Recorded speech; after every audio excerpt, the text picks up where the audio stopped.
नमस्कार दोस्तों। आज हम जानेंगे एक ऐसी पतिव्रता नारी के बारे में जो अपने पति को युद्ध में विजय दिलाने के लिए किस प्रकार अपने सिर को काटकर अपने पति के पास भेंट स्वरूप भेज देती है। तो आइए दोस्तों जानते हैं आज उस पतिव्रता नारी के बारे में।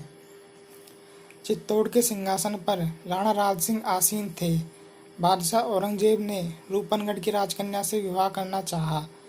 राजकुमारी चंचल कुमारी या रूपवती ने चित्तौड़ के राणा के पास पत्र भेजा कि क्या राज सिंह सिसोदिया कुलभूषण के जीते जी राजहंसनी का विवाह गिद्ध से होगा। राणा सहायता के लिए वचनबद्ध हो गए और शूरवीर चूड़ावत के यह कहने पर कि जब तक आप राठौर कन्या का पानी ग्रहण कर उदयपुर न लौट आएंगे, मैं शाही सेना को मार्ग में ही रोक कर रखूंगा। वे एक सुसज्जित सेना लेकर रूपनगढ़ की ओर चल पड़े। सरदार चूड़ावत ने अपनी राजधानी में युद्ध का डंका बजा दिया। क्षत्रिय मरने मारने को तैयार हो गए। राणा के लिए प्रयाण करते समय सरदार ने अपनी नवविवाहिता यौनोन्मादिनी रानी को देखा। उसका मुख फीका पड़ गया।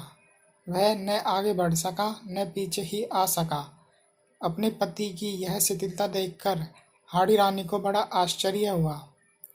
रानी ने अपनी शपथ देकर सरदार से उदासी का कारण पूछा। सरदार ने सारी बातें बतला दी और कहा कि मुझे मरने से कुछ भी भय नहीं है, वीर तो रण में मरते ही हैं।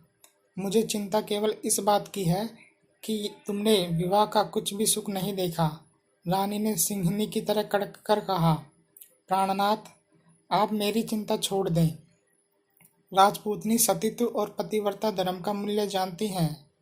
यदि आप रणक्षेत्र में विजय पाएंगे तो इससे बढ़कर मेरे लिए और कौन सा सुख होगा।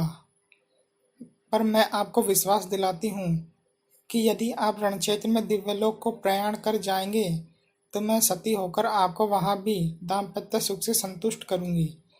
इस कथन में कुछ भी संदेह नहीं करना चाहिए।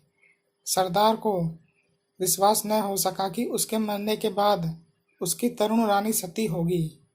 इसलिए विदा लेते समय उसने फिर सावधान किया कि मेरे मरने के बाद तुम अपना धर्म मत भूल जाना। राजधानी में जब घोषा बजने लगा तो उसने विश्वासपात्र सेवक से उसके पास फिर उसी तरह का संदेश भेजा, क्योंकि उसे भय था कि स्वर्ग में वह कहीं दाम्पत्य सुख से वंचित न रह जाए। हाड़ी रानी को अब यह डर हो गया कि कहीं ऐसा न हो कि सरदार मेरे ही कारण युद्ध से विमुख हो जाए, रण से कायर की तरह भाग खड़े हों।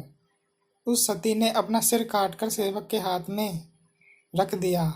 सिर काटने के पहले उसने कहा था कि पतिदेव से कह देना, मैं पहले ही सती होकर देवलोक की यात्रा कर रही हूँ और आपको प्रेम के चिन्ह स्वरूप यह भेंट भेज रही हूँ।